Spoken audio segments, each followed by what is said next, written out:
पर है जहां कल पटना झारखंड मुक्ति मोर्चा की 2 सदस्य वाली टीम पहुंचेगी। पटना में तेजस्वी यादव से मुलाकात होगी। मंत्री सुदिव्य कुमार सोनू और प्रदेश महासचिव विनोद पांडे सीट शेयरिंग की चर्चा के लिए पटना जाएंगे। सीट शेयरिंग और झारखंड मुक्ति मोर्चा कितने सीटों पर चुनाव लड़ना चाहती है, इस पर भी चर्चा की जाएगी। आपको बता दें कि शुरू में जेएमएम ने बिहार विधानसभा चुनाव में 12 सीट की मांग रखी थी। साथ ही गठबंधन धर्म का हवाला दिया था कि झारखंड में 2019 में आरजेडी के एक विधायक होने के बाद भी मंत्रिमंडल में जगह दी थी। ऐसे में अब आरजेडी को भी बिहार में गठबंधन धर्म निभाना चाहिए और जेएमएम को वाजिब सीट मिलनी चाहिए। ये आगे की बातचीत के लिए सीट कितने सीटों पर हम लोगों को लड़ना है और अपने पार्टी का पक्ष रखने के लिए 2 व्यक्तियों को नामित किया गया है। माननीय मंत्री सुदिव्य कुमार सोनू जी और महासचिव ये दोनों जाएंगे पटना और जाकर तेजस्वी यादव जी से मिलकर बात करेंगे। मेरे ख्याल से ये बातचीत सकारात्मक होगी और इसके सकारात्मक फलाफल। बाबूलाल मरांडी ने मुख्यमंत्री को एक पत्र लिखा था। पत्र में गुमला के रुपेश कुमार की जमीन पर रखी ताजिया को जल्द हटाने की मांग की थी। बाबूलाल ने कहा था कि बिना विलंब ताजिया को हटा दिया जाए। अगर नहीं हटाया जाता है तो समाज आकर्षित होगा और उन्हें संभालना मुश्किल होगा। मुख्यमंत्री को पत्र लिखा है और मैं उम्मीद करता हूं बिना विलंब किए वहां जो ताजिया रखा हुआ है पिंड बना करके उसको वहां से हटा देंगे। अगर वो नहीं हटाएंगे तो फिर समाज में आक्रोशित होंगे। समाज जब आक्रोशित होता है तो फिर संभालना थोड़ा मुश्किल होता है। तो हमने कोई पत्र लिखा नहीं। अगर उसको कहेंगे पत्र तो तब कहें कि हमने कोई अपने मन से पत्र लिखा के। भाई पत्र हमको लिख करके दिया 2-3 पन्ने का। बाबूलाल के इस बयान पर अब सियासत तेज हो गई है। कांग्रेस ने बाबूलाल पर अवसर की राजनीति करने का आरोप लगाया, तो वहीं जेएमएम ने बाबूलाल को एक्सपायरी दवा बता दिया। अब मुझे लगता है एक्सपायरी दवाई के समान हो गए हैं।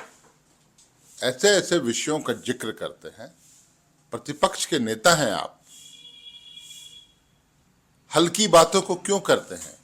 राज्य हित की बात कीजिए, सिर्फ धार्मिक उन्माद फैलाने वाली बातें न किया कीजिए। बाबूलाल जी, ये चुनाव का समय नहीं है कि आपको राजनीतिक लाभ लेने का इरादा हो। इस राज्य को आगे बढ़ने में मदद कीजिए, भाईचारा को बनाए रखिए। देखिए, बाबूलाल जी जो है ना, वो केवल अवसर की राजनीति देखते हैं। अब वहाँ जमीन पर क्या विवाद है, उससे पहले वो फांद इसलिए गए कि वहाँ एक समाज की बात आ रही है। मैं कहता हूँ कि जो भी सामाजिक दूरी पर बिगड़ता है बात, उसको बनाने की कोशिश करनी चाहिए। बाबूलाल को वहाँ बैठ के जाके बात करना चाहिए दोनों समाज से कि इस तरह का क्यों हो रहा है। तो बाबूलाल जी उसको आग लगाने पर लगे रहते हैं। हर जगह उनकी स्थिति ये रहती है जैसे भी राज्य जो है अपदस्थ हो जाए, राज्य जो है आग में झुलस जाए, उनकी प्रक्रिया ये। सिमडेगा से बड़ी खबर है, जहां के बाघ चंडी मंदिर में तोड़फोड़ की घटना के बाद ग्रामीणों में आक्रोश है। विरोध में कोलेबिरा की जनता ने NH 143 पर उतरकर सड़क जाम किया।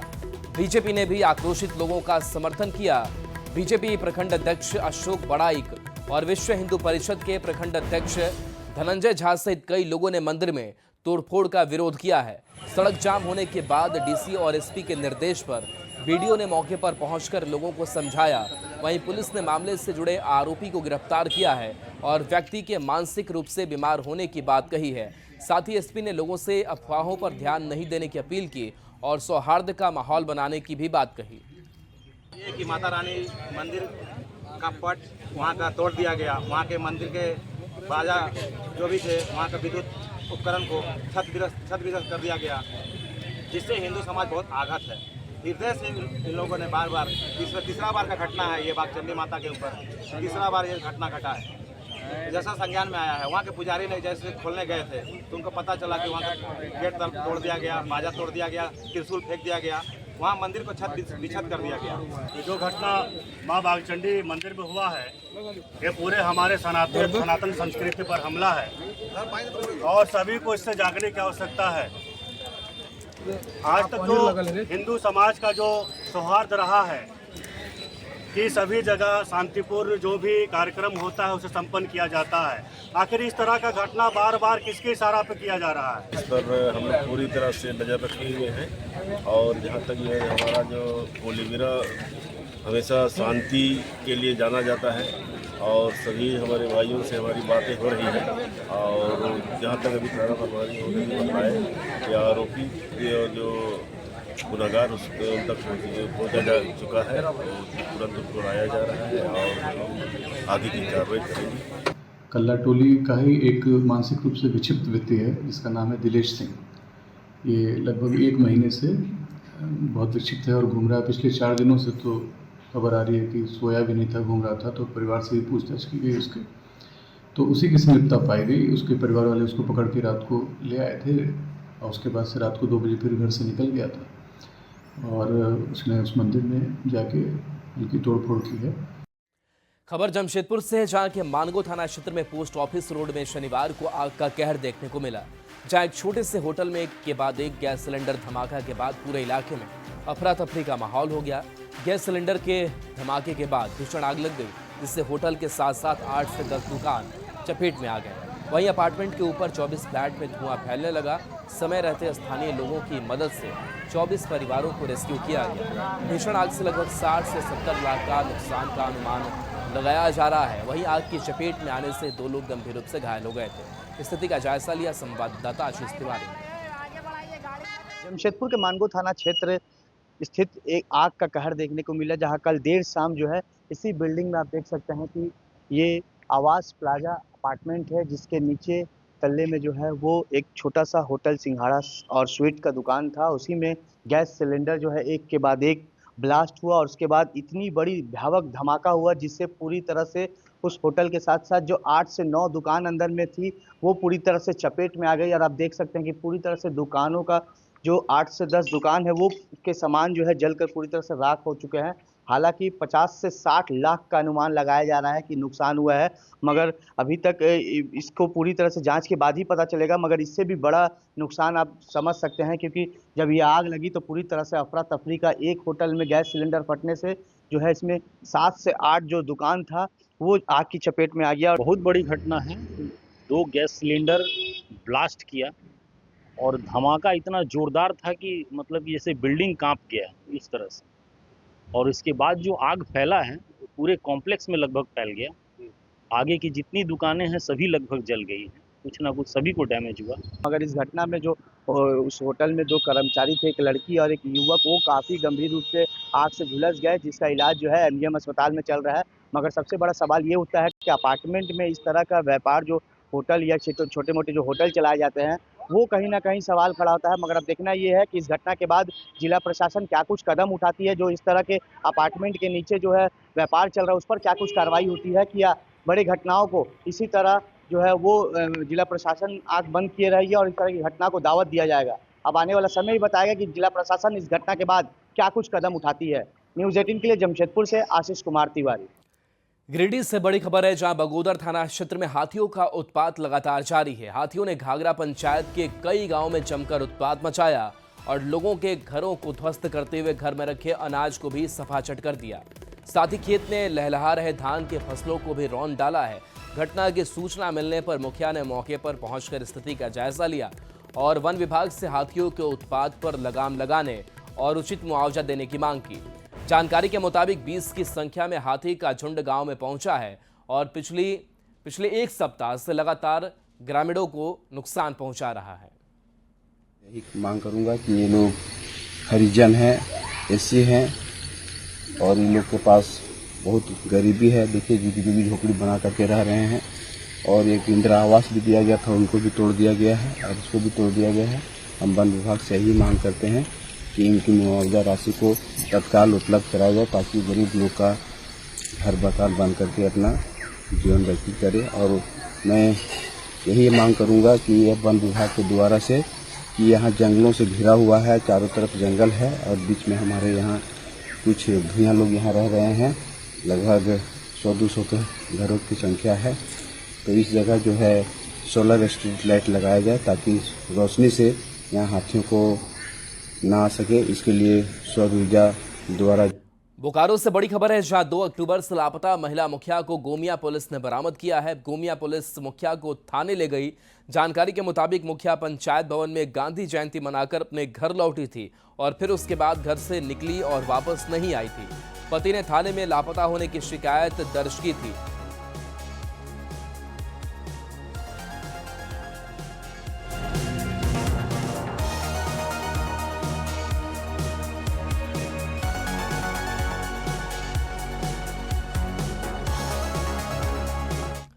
खबर गुमला से है, जहां लगातार हो रही बारिश के कारण शिकवार गांव में एक घर पूरी तरह से क्षतिग्रस्त हो गया। घर के सदस्यों ने घर से भागकर अपनी जान बचाई। घर गिरने से घर में रखा खाने पीने का सामान, कपड़ा, बर्तन सहित अन्य सामान दबकर खराब हो गया। पीड़ित ने अंचल प्रशासन से मुआवजे की मांग की है। खबर हजारीबाग से है, जहां लगातार हो रही बारिश के कारण किसानों की मेहनत पर पानी फिर गया है। खेतों में खड़ी फसलें पूरी तरह से नष्ट हो गई हैं। किसानों के मुताबिक उन्होंने साहूकारों और बैंक से कर्ज लेकर आलू की खेती की थी, लेकिन प्राकृतिक आपदा ने उन्हें पूरी तरह बर्बाद कर दिया है। किसान जिला प्रशासन से मुआवजे की मांग कर रहे हैं।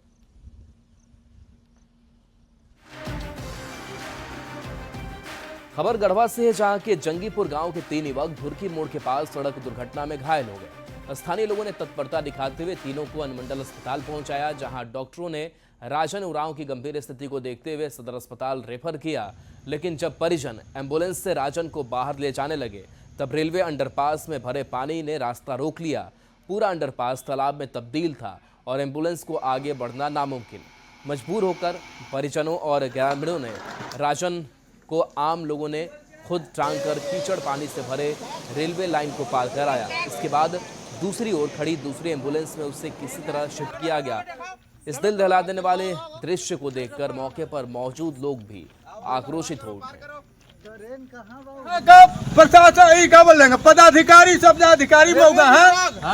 हम लोग का कष्ट जो नहीं दिखाई दे रहा है, किसी का डिलीवरी होगा तो मर जाएगा। क्या है यहाँ नेता प्रशासन है, क्या बनाया यहाँ, क्या सरकार है। हम लोग का एनी टाइम मैंने तो क्या बोला जाएगा, ये जो रेलवे गेट है, रेलवे गेट हम लोग का एक ऑप्शन मिलना चाहिए। अगर पानी है तो पास करने के लिए, जनता को आने जाने के लिए। यही लड़का मर जाता तो अधिकारी रेलवे ये बच्चा को दे देगा, नहीं देगा ना। तो इसलिए अधिकारी कान में तेल डाल करके न सोए, इसको जल्दी से जल्दी इस गेट को पास चालू करो। खबर रामगढ़ से, जहां के चैनगड्ढा से भुरकुंडा लपंगा पतरातू को जोड़ने वाली पुरानी सड़क गड्ढों में तब्दील हो गई है। लगातार हो रही बारिश के कारण सड़क की स्थिति और ज्यादा खराब हो गई है। गड्ढे में पानी भर जाने से रास्ते का पता नहीं चल पा रहा है। अक्सर लोग दुर्घटना के शिकार हो रहे हैं। कहीं कहीं गड्ढों में सड़क जरूर नजर आती है। ज्यादा जानकारी दे रहे हैं संवाददाता जावेद खान। बारिश से होने के बाद में देख सकते हैं किस तरह से सड़कों की हालत जो है बदहाल हो गई है। ये चैनगड्ढा 4 लेन से भुरकुंडा पतरातू लपंगा को जोड़ने वाली सड़क है, जो गड्ढों में तब्दील हो चुकी है।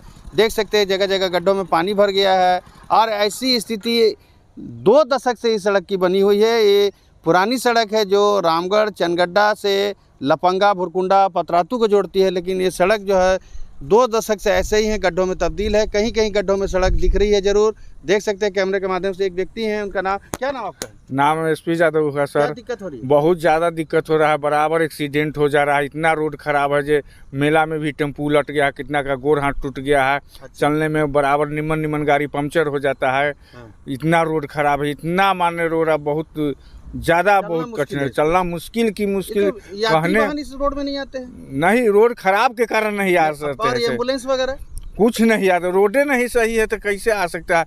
मोटरसाइकिल से मरीज को तो 4 लाइन लाना पड़ता है, इतना माने दिक्कत। 4 लाइन लाना पड़ता है जी, मोटरसाइकिल से 1-2 किलोमीटर चल करके तो काफी दिक्कत है इसमें, बहुत ज्यादा, जिसका नाम ही नहीं लीजिए कितना दिक्कत है। स्कूल गाड़ी वैन वगैरह भी आने में दिक्कत बहुत स्कूल गाड़ी भी उलट गया है, वैन एगो उलट गया, कई लड़का का बच्चा का मान पढ़ने वाला को। मतलब ये सड़क जो है दुर्घटना को लगातार आमंत्रण दे रही है, लेकिन अधिकारियों का, जनप्रतिनिधियों का इस सड़क के निर्माण के प्रति में कहीं से संवेदनशील नहीं दिख रहे हैं। लगातार जो बारिश हो रही है उसके बाद से इस सड़क की स्थिति और भी बदतर हो गई है। फिलहाल जो इस क्षेत्र के ग्रामीण चाहते हैं कि सड़क का निर्माण जल्द से जल्द कराया जाए।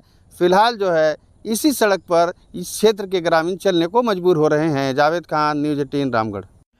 खबर रांची से, जहां के ध्रुवा चौक के पास कैलाशपति मिश्र की जयंती पर बीजेपी के प्रदेश अध्यक्ष बाबूलाल मरांडी ने उनकी प्रतिमा पर माल्यार्पण किया और कहा कि बिहार में कैलाशपति मिश्र ने संगठन को एकत्रित कर मजबूती दी थी और उस वक्त झारखंड भी बिहार का ही हिस्सा हुआ करता था।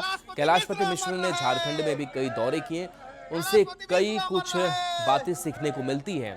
कैलाशपति मिश्र को याद करते हुए बीजेपी के कार्यकारी अध्यक्ष आदित्य साहू ने कहा कि बिहार समेत झारखंड में कैलाशपति मिश्र ने संगठन का विस्तार किया था, वह हमारे लिए प्रेरणा के स्रोत थे। मिश्र उन नेताओं में से है जो जनसंघ की स्थापना काल से और बिहार में जो संगठन को खड़ा करने का काम किया था। और जब मैं बिहार की बात करता हूं तो उस समय झारखंड भी उसमें सम्मिलित था। और झारखंड में मैं समझता हूं कि उस समय बस से, मोटरसाइकिल से, जीप से कोई भी ऐसा क्षेत्र नहीं है जिसे उन्होंने छोड़ा हो, सभी जगहों पर। और कार्यकर्ता को माने पुत्रवत प्रेम देते थे, प्यार देते थे। जिस प्रकार से श्रद्धेय कैलाशपति मिश्रा जी ने बिहार समेत झारखंड के संगठन को मजबूत करने का काम किया था, हम सबों के लिए बहुत प्रेरणा का स्रोत है। लोहरदगा के शहरी क्षेत्र के अजय उद्यान में श्रद्धांजलि सभा का आयोजन किया गया। इस दौरान शहीद एसपी अजय कुमार सिंह को याद किया गया। शहादत कार्यक्रम में लोहरदगा के डीसी, एसपी और शहीद एसपी के माता पिता शामिल हुए। भारत माता के वीर सपूत 4 अक्टूबर 2000 को नक्सलियों से लोहा लेते हुए शहीद हो गए थे। वहीं शहीद एसपी अजय कुमार सिंह के याद में लोहरदगा जिले में एक पार्क का निर्माण कर एक ट्रस्ट अजय उद्यान के नाम पर बनाया गया है, जो एसपी अजय कुमार सिंह के बलिदान को याद दिलाता है। आज भी हम लोगों के बीच उसी स्वरूप, उसी परिकल्पना, उसी संभावना हमारे कार्यों में, हमारे सोचने के तरीकों में आज भी उपस्थित है, आगे भी रहेंगे। शहीदों का बलिदान कभी व्यर्थ नहीं जाता है और ये उन शहीदों का बलिदान का परिणाम है कि आज न सिर्फ लोहरदगा बल्कि पूरे झारखंड राज्य में नक्सली अपने अंतिम सांस पे है। समय लगता है लेकिन बलिदानियों का खून व्यर्थ नहीं जाता है। और चलिए न्यूज़ 18 बिहार झारखंड पर खबरें आपके लिए लगातार जारी हैं।